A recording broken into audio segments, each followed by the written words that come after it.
La sexta vía atomista es un argumento filosófico a favor de la existencia de Dios que apela a la existencia de seres cuya esencia es real y dicha esencia es realmente distinta de su existencia. A partir de este hecho deduce que dichos seres poseen al menos una causa eficiente de su existencia y que no puede ser el caso de una regresión causal infinita. Por lo tanto, debemos llegar a un ser cuya esencia es idéntica a su existencia, y dicho ser por definición se identifica con Dios. Hay distintas enunciaciones de la sexta vía atomista y he formulado una propia y es la siguiente, la que aparece en pantalla. Como se puede ver, consta de 19 proposiciones donde vamos a analizarlas, vamos a justificarlas por partes. P1, como podemos leer, aplica la ley de tercero excluido, por lo que no puede ser falsa. Pero debemos definir qué se entiende por esencia, para aclarar los términos, ¿no? Y es que la esencia se define como aquello por lo que una cosa es lo que es y no es otra cosa distinta a lo que es. Luego, P2 se justifica definiendo el esencialismo, el cual se define como aquella postura filosófica que afirma que existe al menos un ser con una esencia real. Entonces, si el esencialismo es falso, no es verdad que exista al menos un ser con una esencia real. Luego, P2 es verdadera. La proposición P3 se sigue de la verdad del esencialismo, puesto que, por definición, si el esencialismo es verdad, entonces es verdad que existe al menos un ser con una esencia real. Ahora, P4 requiere una demostración sobre la inevitabilidad del esencialismo, y esto puede hacerse mediante un silogismo. El mismo va a partir de la afirmación de que existe al menos un ente concreto cualquiera, y esta va a ser una suposición del silogismo, la cual considero que no hay por qué demostrar, puesto que de lo contrario estaríamos negando la existencia de cualquier cosa. Así que dicha suposición es más que evidente y racional. Antes que nada, partamos definiendo lo siguiente. Sea X igual a un ente concreto cualquiera, el silogismo se enuncia así. Bien, el silogismo tiene 7 proposiciones, donde F1 es la suposición mencionada anteriormente, y F2 se deduce de la definición de esencia y lo que implicaría negar que algo concreto no tenga una esencia real. Es autoevidente. ¿Ok? F3 también se deduce de la definición de esencia y de F2. Pero, quizá F3 a prima facie no parezca cierta, por lo que me parece pertinente añadir una explicación para que se entienda. Sea este símbolo que aparece en pantalla igual a es equivalente a decir que, entonces la afirmación no hay absolutamente nada que haga que X sea lo que es equivalente a decir que no hay absolutamente nada que haga que un ente concreto sea un ente concreto. Y esta afirmación a su vez es equivalente a decir que no hay absolutamente nada que haga que X sea igual a X. Y a su vez, esta afirmación es equivalente a decir que X no tiene identidad alguna. Esta última equivalencia, si no se entendió que es correcta, puede ser justificada así. Si X es igual a X, entonces hay al menos una mínima propiedad o característica real que hace que X sea igual a X. Pero como no hay absolutamente nada que haga que X sea igual a X, entonces no hay alguna mínima propiedad o característica real que haga que X sea igual a X. Por lo tanto, X no tiene identidad alguna. Ahora, F4 se deduce de F3, F5 se deduce de F4 y su explicación dada recientemente. F6 se deduce de F5 y F7 se deduce de F6 y F1. Por lo tanto, concluimos que si se acepta F1, el esencialismo es necesariamente verdadero. Entonces, P5 es una conclusión que se sigue de las premisas anteriores. En P6 se aplica la ley de tercero excluido, por lo que no puede ser falsa. Pero es necesario hacer una aclaración al hablar de una distinción real entre la esencia y la existencia de un ser existente. Esto es así para que no hayan ambigüedades y no hayan tergiversaciones al argumento. Y acaba la explicación. Sea S igual a decir un ente concreto existente, entonces decimos que la esencia de S es distinta de su existencia en tanto y en cuanto no hay una separabilidad entre esencia y existencia. Es decir, uno no puede existir sin el otro, pero que de lo primero no se sigue lo segundo. Y es en ese sentido en el que podemos decir que la esencia de S es distinta de su existencia, es realmente distinta de su existencia. Otra cosa es la diferenciabilidad que hay entre una circunferencia y su radio, puesto que tampoco hay una separabilidad. Pero de la esencia de la circunferencia se exhibe la propiedad de tener un radio. Y eso difiere en el sentido primero sobre la distinción de esencia y existencia, que ya decimos de que la esencia de S no se sigue su existencia. Luego, tenemos otro sentido de diferenciabilidad. Para dar un ejemplo, un perro y su pata son cosas distintas, es evidente. Y tal cosa implica separabilidad, puesto que uno puede existir sin el otro, ¿no? Sentido totalmente distinto a los primeros dos que se han mencionado. Entonces, por lo tanto, P6 se refiere al primer sentido que dijimos recién al hablar de una diferencia real entre de una distinción real entre la esencia y la existencia de un ente concreto que existe. En P7 se aplica el principio de identidad de los indiscernibles, pero para que pueda aplicarse hay que dar una justificación de por qué no podrían diferenciarse seres cuya esencia es idéntica a su existencia. Pues bien, para que se diferencien dos seres cuya esencia es simplemente la existencia misma, tenemos solamente dos opciones. El primero es el modo en que dos especies del mismo género se diferencian, y el segundo es el modo en que dos miembros de la misma especie se diferencian. Consideremos el modo en el que se diferencian dos especies del mismo género. Para poner un ejemplo, un gato y un humano pertenecen al género animal. Suponiendo esto, aunque se esté de acuerdo con esto o no, estamos suponiendo, ¿no? Bueno, en el ejemplo, un gato y un humano pertenecen al género animal, pero lo que los diferencia uno con respecto al otro es lo que se llama diferencia específica. En el caso del gato y el humano, lo que se diferenciaría al ser humano del gato es la racionalidad. Estamos suponiendo que así sea la esencia del ser humano, la animalidad racional. ¿Ok? No hace falta que se esté de acuerdo necesariamente con esto, es solamente un ejemplo. eh, un ejemplo con un supuesto de cómo sería la esencia del ser humano. Bueno, entonces lo que diferenciaría al ser humano del gato es la racionalidad, puesto que la esencia del ser humano es la animalidad racional y justamente es la racionalidad la diferencia específica que lo convierte en una especie diferente con respecto al gato y a los demás animales. Pero entonces, no puede ser el caso de que existan dos seres cuya esencia es simplemente la existencia misma, ya que en ese modo de diferenciarse hablamos de una diferencia específica que diferencia a un ser del otro, a un ser con respecto al otro. Lo que haría que la esencia de estos dos seres sea simplemente la existencia misma más una diferencia específica. Pero entonces la esencia de dichos seres dejaría de ser simplemente la existencia misma. Luego, no es el caso que este modo de diferenciarse sea posible en dos seres cuya esencia es simplemente la existencia misma. Ahora, consideremos el modo en que se diferencian dos miembros de la misma especie. En el ejemplo donde hay dos humanos, A y B, lo que los diferenciaría uno del otro es que uno está compuesto de este trozo particular de materia y que el otro está compuesto de este trozo particular de materia. Es decir, A es la animalidad racional más este trozo particular de materia y B es la animalidad racional más este trozo particular de materia. Pero entonces no puede ser el caso que A y B sean seres cuya esencia es simplemente la existencia misma, sino que la esencia de A y de B sería simplemente la existencia misma más este trozo particular de materia. Luego, es imposible que en este segundo modo puedan diferenciarse dos seres cuya esencia es simplemente la existencia misma. Por lo tanto, concluimos que es imposible que dos seres cuya esencia es idéntica a su existencia se puedan diferenciar realmente. Entonces, por principio de identidad de los indiscernibles, tenemos que es imposible que exista más de un ser cuya esencia es idéntica a su existencia.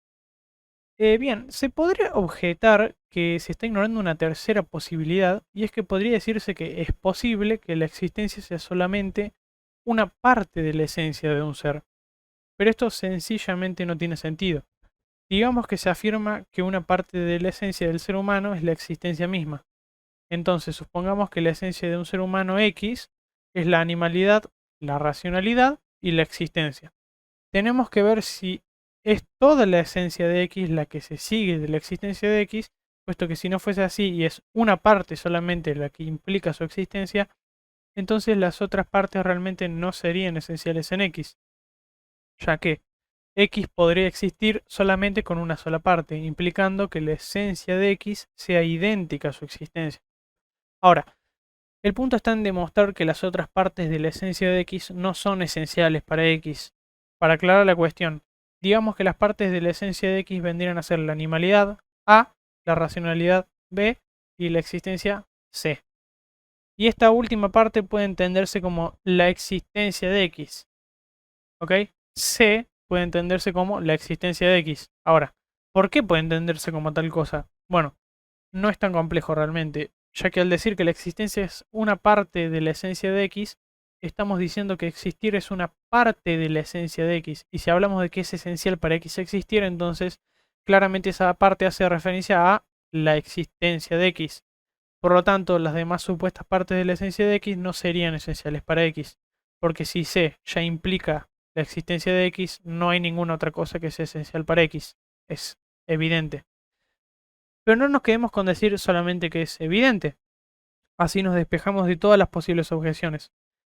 Supuesto que A, B, C son partes de la esencia de X y es C la que implica la existencia de X, entonces ya tenemos que C solamente es esencial para X, porque justamente implica su existencia. Y si ya tenemos que de C se sigue la existencia de X sin mencionar a y B, pues queda ya más que claro que es C realmente la esencia de X y no lo son A y B. Concluimos pues que no es posible que la existencia sea parte de la esencia de algún ser. Bien, entonces es más que verdadera la premisa 7, P7, por lo tanto podemos seguir. P8 es verdadera según la definición de solipsismo. El solipsismo, al menos la postura más radical del solipsismo, es una postura filosófica la cual afirma que solamente mi mente existe y que lo demás no existe realmente. Entonces, si el solipsismo es verdadero, es cierto que existe un único ser concreto en la realidad. Bien. 9. P9.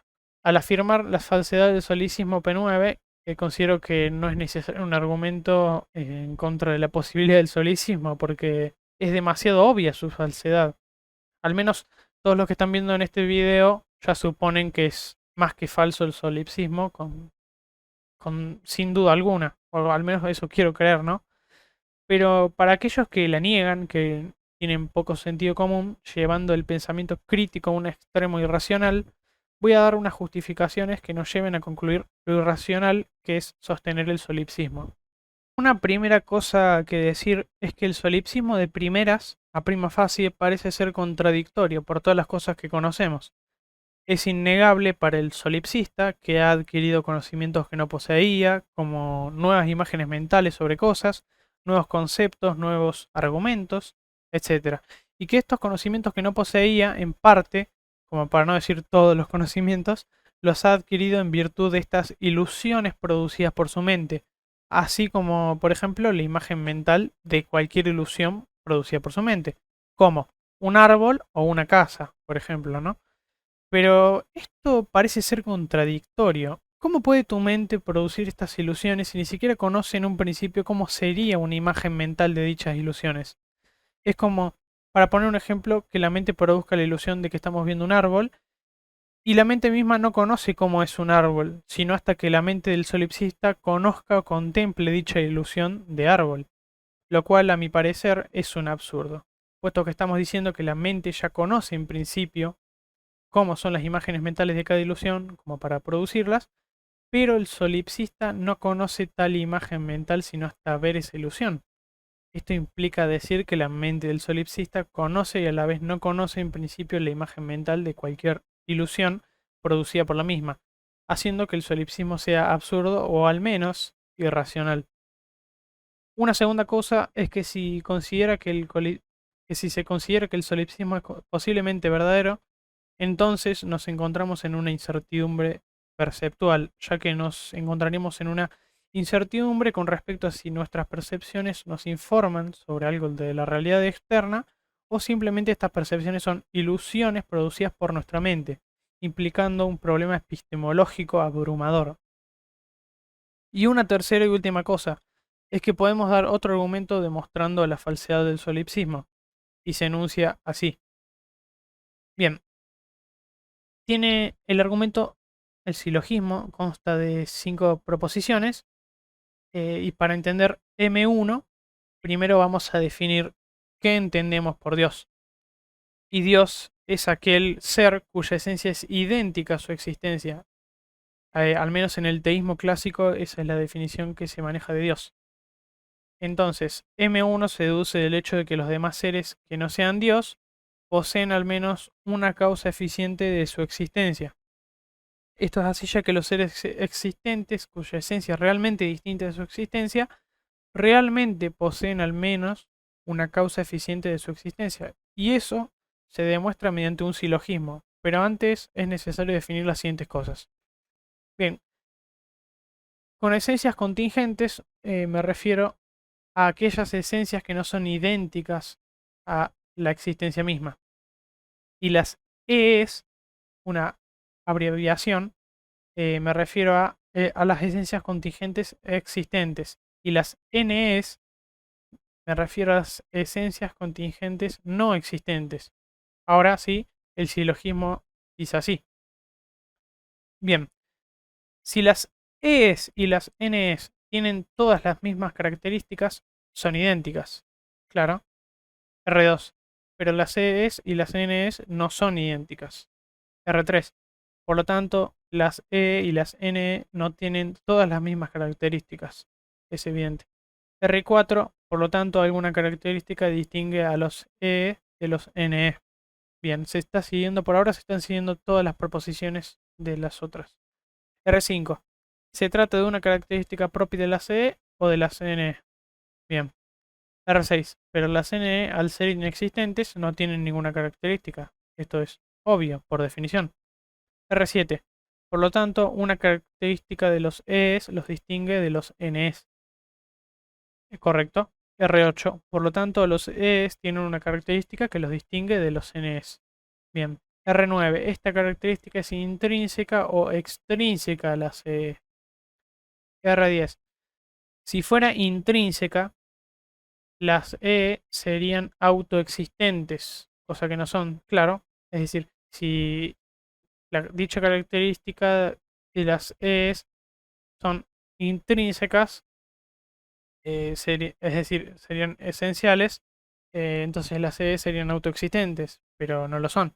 Por lo tanto, dicha característica es extrínseca a los E. R11. R12. Por lo tanto, alguna característica extrínseca a los ES los distingue de los NEs. Bien. R13. Esta característica, la existencia, al ser extrínseca a los ES, estos deben adquirirla o pasar a poseerla en virtud de algo externo a los ES, ya que si no es en virtud de algo externo a los ES, es en virtud, claramente, de algo interno a los ES. Y estaremos diciendo que dicha característica es intrínseca. Tampoco podemos decir que pasan a poseerla en virtud de simplemente de nada, porque justamente la nada no es algo propio de los ES, así que también estamos hablando de algo externo a los ES. Y también quisiera decir que la nada no puede dar dicha característica, la nada no puede causar nada, no puede darle la existencia a las ES, simplemente porque la nada no existe por definición. Bien, entonces R3 es verdadera. R14. Ese algo externo a los ES, por el cual los ES poseen aquella característica que los distingue de los NEs, se define correctamente como causa eficiente de los ES. R15. Por lo tanto, los ES poseen al menos una causa eficiente que les imparte la existencia a su esencia. Correcto. Entonces, se ha concluido que las ES, es decir, las esencias contingentes existentes, poseen al menos una causa eficiente de su existencia. Ahora, ya demostrado esto, tenemos que si el solipsismo es verdadero, entonces yo soy Dios. ¿Ok? Porque si no soy Dios, soy una esencia contingente, existente. Pero eso implicaría que poseo una causa de mi existencia. Pero si dicha causa es algo existente, es un ente concreto, tenemos que el solipsismo es falso porque existiría más de un ser. ¿Ok? Entonces, si el solipsismo es verdadero, yo soy Dios. M2. Ok, M2 se deduce de la definición de Dios, así que es correcta. M3 se puede justificar mediante al menos dos argumentos. El primero es relacionar la distinción esencia-existencia con el acto y la potencia, entendido en la filosofía atomista. Y el segundo es apelar a que si Dios posee potencias, entonces su esencia tiene partes. Pero esto en Dios es absurdo, tal y como se demostró en la justificación de P7.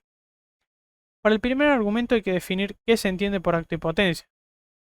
Por potencia se entiende a la posibilidad de ser que no se encuentra siendo. Por acto se entiende el efectivamente ser. ¿Ok? El primer argumento dice así.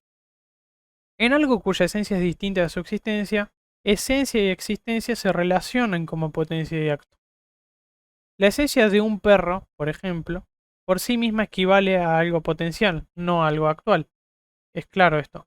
Solo cuando la esencia de un perro se le imparte la existencia, tenemos algo actual, a saber, al perro mismo.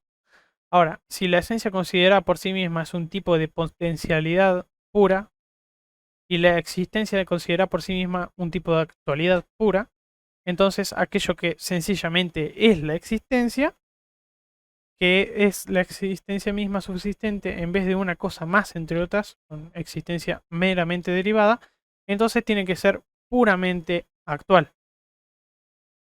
Por lo tanto, Dios no puede tener potencias. ¿Ok? Pero acá se encuentra el problema. El solipsista no puede negar que está en potencia de conocer más, por ejemplo, imágenes mentales, ¿ok? Por ejemplo, puede estar en potencia de conocer la imagen mental de un tractor o de cualquier otra cosa, de un unicornio, ¿ok? Eh, al menos que el solipsista acepte que es omnisciente, que sepa todo, eh, tiene que aceptar que posee potencia. Por lo tanto, el solipsismo se cae, ya que Dios, como se acaba de explicar, es actualidad pura. Bien, el segundo argumento en contra del solipsismo dice que si Dios tiene potencias, entonces su esencia tiene partes. Es decir, lo que haría que Dios sea Dios es la existencia más ciertas potencias específicas. Y esto es así ya que el principio diferenciador de los seres es un principio limitador del ser, puesto que fuera del ser no hay nada. Esto es autoevidente. Bien, pero decir que la esencia de Dios tiene partes es un absurdo, tal como se explicó en la justificación de P7. Ahora, es evidente que yo tengo potencias. Por ejemplo, estoy en potencia de adquirir nuevos conocimientos, como los fundamentos metafísicos de la cuarta vía atomista, por ejemplo, ¿ok? Y demás cosas. Lo que entonces implicaría que un ser, cuya esencia es idéntica a su existencia, está compuesto de acto y potencia. Podemos concluir entonces que el solipsismo, además de tener graves problemas y o restricciones epistemológicas, también nos lleva a distintos absurdos y escenarios irracionales. Por lo tanto, P9 es verdadera. Si P9 y P8 son verdaderas, se sigue necesariamente P10, y si a su vez P7 es verdadera, se sigue necesariamente P11. Por lo tanto, se sigue P10 y P11. P12 se justifica mediante el silogismo de 15 proposiciones ya enunciado para demostrar la absurdez del solipsismo. Ahora enuncio muestro en pantalla el silogismo de vuelta por si alguno no se acuerda. Ese es el silogismo que demuestra que toda esencia contingente existente posee al menos una causa eficiente de su existencia. Una causa eficiente que le imparte la existencia a la esencia de las ES. Bien, entonces, todo ser que tiene una distinción real entre su esencia y existencia posee al menos una causa eficiente de su existencia. Es decir, se sigue de P12 necesariamente P13. Pero quisiera explicar una cuestión que quizás pueda objetarse, y es que si decimos que esa causa eficiente es la nada misma, estamos cometiendo un error. Esto ya lo aclaré, pero quiero dar más justificación, incluso. Por definición, los objetos abstractos no participan en relaciones causales, de verdad.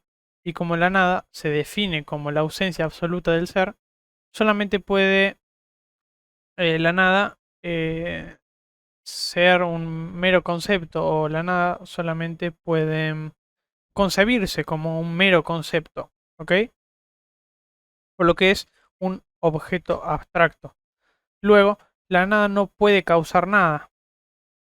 Por lo tanto, necesariamente tiene que ser una causa eficiente que existe concretamente, o al menos una causa eficiente que existe concretamente, la que causa la existencia de las esencias contingentes existentes. P14 es una reafirmación de P11, por lo que es verdadera. P15 se deduce de P13, por lo que también es una conclusión correcta. P16 nos habla de los escenarios causales de los que podemos hablar si afirmamos que no existe un ser cuya esencia es idéntica a su existencia, por lo que solamente tenemos esas tres opciones. P17 se deduce de P16, puesto que si esas tres opciones son imposibles, entonces tenemos que admitir necesariamente que existe un ser cuya esencia es idéntica a su existencia. P18 requiere una justificación extensa demostrando que cada opción nos lleva a absurdos irremediables, concluyendo que necesariamente existe un ser cuya esencia es idéntica a su existencia. Primero que todo, tenemos el escenario donde hay una regresión causal infinita que no es circular ni cíclica, simplemente es una regresión causal infinita. Pero esto nos lleva a un absurdo. Definamos ente contingente como todo ente concreto cuya esencia es realmente distinta a su existencia. Ahora, imaginemos el siguiente escenario en donde cada número representa un ente contingente. Bien, la existencia de 3 presupone la finalización de un proceso infinito de causalidad de infinitos entes contingentes. ¿Por qué es así? Bueno, puesto que para que 3 exista tiene que causarse la existencia de Dios. Para que 2 cause justamente la existencia de 3. Y para que 2 exista tiene que causarse la existencia de 1. Y así en una regresión infinita. Ya entendido esto, tenemos que la existencia de 3 presupone la finalización de un proceso infinito de causalidad de una cantidad infinita de entes contingentes. Pero esto es un absurdo. No puede finalizarse un proceso infinito de causalidad justamente porque hablamos de una cantidad sin fin de entes contingentes a los que se le produce la existencia. Por lo tanto, no puede ser el caso de que 3 exista porque implicaría un absurdo. Luego, una regresión causal infinita es absurda. La segunda opción habla de una regresión causal cíclica infinita, pero tal escenario también nos lleva a un absurdo si usamos la justificación para descartar la primera opción que acabamos de usar. Simplemente podemos reemplazar en la justificación ente contingente por ciclos y nos va a llevar al mismo absurdo. Por lo tanto, la segunda opción queda descartada de la misma manera. La tercera opción es un escenario donde hay una causalidad circular cerrada. Podemos al menos dar dos argumentos de por qué dicho escenario causal nos lleva a absurdos. Primero, digamos que existen dos entes contingentes. Se encuentra el ente B y el ente C. Nosotros afirmamos que B se mantiene en la existencia por C y a su vez C se mantiene en la existencia en virtud de B. Ese sería un escenario de una causalidad circular cerrada. Pero para mostrar este absurdo quiero usar otro escenario para que se vea, para que se note el absurdo. Digamos que hay tres seres, el ser B, el ser C y el ser D. Y B mantiene la existencia C, C mantiene la existencia D y D mantiene en la existencia a B. Ahora, si C mantiene en la existencia a D y B mantiene en la existencia C, entonces es B quien primariamente mantiene la existencia de. O al menos eso podemos pensar por ahora. Pero como sabemos que D mantiene la existencia B, realmente el ser el cual primariamente mantiene la existencia D es D mismo. Pero también tenemos otro problema. Si B mantiene la existencia de C y C mantiene la existencia de D, también es B quien primariamente mantiene la existencia de D. Esto también pasa lo mismo con C respecto a D y así entre uno respecto al otro, haciendo que los tres se mantengan en la existencia incluso a sí mismos primariamente. El problema acá es afirmar que algo se mantiene en la existencia por sí mismo y a su vez se mantiene en la existencia por otro, puesto que lo primero implica que no existe en virtud de otro, pero lo segundo implica lo contrario, cayendo en una grave contradicción, puesto que hay solamente dos opciones. O algo existe por sí mismo o no existe por sí mismo. Es así debido al principio lógico de tercero excluido. Si es verdad a la misma vez P y no P, violamos el principio de no contradicción. Este escenario de tres seres implica la misma contradicción a partir de un escenario con dos seres. Por lo tanto, podemos concluir mediante esta primera justificación que un escenario de causalidad circular cerrada es absurdo. Otra justificación para demostrar el absurdo de un escenario de causalidad circular cerrada es que podemos anunciar un silogismo que nos muestra que en un escenario causal circular cerrado implicaría hablar de entes contingentes que son autoexistentes. Pero antes quiero definir un símbolo utilizado en el silogismo. Definamos la flecha como mantiene en la existencia. Entonces la simbolización es W1 A mantiene en la existencia a B, W2 B mantiene en la existencia a C, W3 C mantiene en la existencia a W4 A mantiene en la existencia C, se deduce de W1 y W2, W5 A se mantiene en la existencia A, se deduce de W3 y W4. Bien, por lo tanto podemos concluir evidentemente que A se mantiene la existencia a sí misma. Pero si A mantiene su propia existencia, estamos diciendo que A es autoexistente. Pero se ha demostrado en la justificación de P16 que A necesariamente debe tener la existencia impartida por al menos una causa eficiente. Por lo tanto, no puede ser autoexistente. Por lo que caemos en una contradicción al plantear un tipo de autosuficiencia ontológica en un escenario de causalidad circular cerrada. P18, por lo tanto, es verdadera. Así que se concluye necesariamente P19, quedando demostrada así la existencia de Dios si se entiende por Dios a aquel ser cuya esencia es idéntica a su existencia, implicando ser el fundamento primario de la existencia de los entes contingentes existentes. Bien, este argumento de la sexta vía atomista, esta enunciación propia, sexta vía atomista, queda por lo tanto demostrado. La conclusión última es totalmente cierta si todo lo dicho es verdad, todas las justificaciones son correctas. Entonces, bueno, tenemos que Dios existe. Bien, algunas objeciones que voy a responder ahora, ya terminado de justificar todo el argumento, proposición por proposición, son dos objeciones. La primera es la afirmación de que un ente contingente puede impartirse la existencia a sí misma en un marco de causalidad instantánea. Si admitimos un escenario de causalidad instantánea, debemos aceptar que, en este caso, existe algún tipo de anterioridad de la causa con respecto al efecto, puesto que si no fuese así, no habría razón para hablar de causalidad instantánea, sino de eventos que suceden sin precederse temporalmente y a su vez sin relacionarse causalmente. Por lo tanto, lo que diferenciaría dos eventos que no se presenten temporalmente y sin relacionarse causalmente de una causalidad instantánea es algún tipo de anterioridad de la causa con respecto al efecto o de una dependencia del efecto a la causa que demarque algún tipo de orden ontológico. Esto haría posible que haya una causa y un efecto, es decir, hay una anterioridad y posterioridad con respecto a un orden jerárquico en cuanto que la causa es primera y el efecto segundo, debido a que la causa es el fundamento de su efecto y no al revés.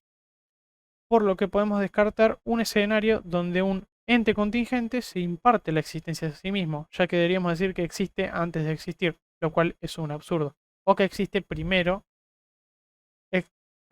o que existe primero.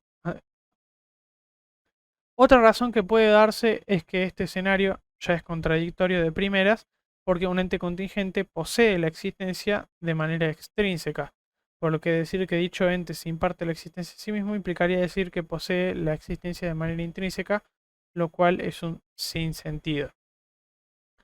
La segunda afirmación, que es una objeción, es la de que, que la esencia de un ente contingente por sí misma puede impartirse la existencia a sí misma. El silogismo para refutar esta afirmación es el siguiente, consta de 4 proposiciones. C1. Si la esencia de un ente P contingente que no existe por sí misma se imparte la existencia a sí misma, entonces estamos diciendo que algo que no existe se imparte la existencia a sí mismo. Esto es evidentísimo. ¿Ok? C2. Pero si algo que no existe imparte la existencia a algo, significa que es cierto que de la inexistencia puede surgir la existencia. En otras palabras, es verdad que de la nada puede causar. Es verdad que la nada puede causar la existencia de algo. C3. Pero el principio ex nihilo nihil fit es verdadero. Ya he hecho un video al respecto fundamentando dicho principio y también he explicado en este mismo video por qué la nada no puede causar nada. Por lo tanto, C3 es verdadero. C4. Por lo tanto, no puede ser el caso de que la esencia de un ente P que no existe, de un ente P contingente, ¿no? Que no existe, se imparte la existencia a sí misma. Bueno, entonces queda más que refutada esta afirmación de que la esencia de un ente contingente puede por sí misma impartirse la existencia. Esto es imposible tanto en un marco de causalidad temporal, instantánea o en cualquier tipo de marco de causalidad, porque implica un absurdo metafísico, un absurdo lógico y una irracionalidad total. Entonces, queda más que demostrado y justificado el argumento de la sexta vía atomista y se han podido despejar al menos una gran cantidad de objeciones.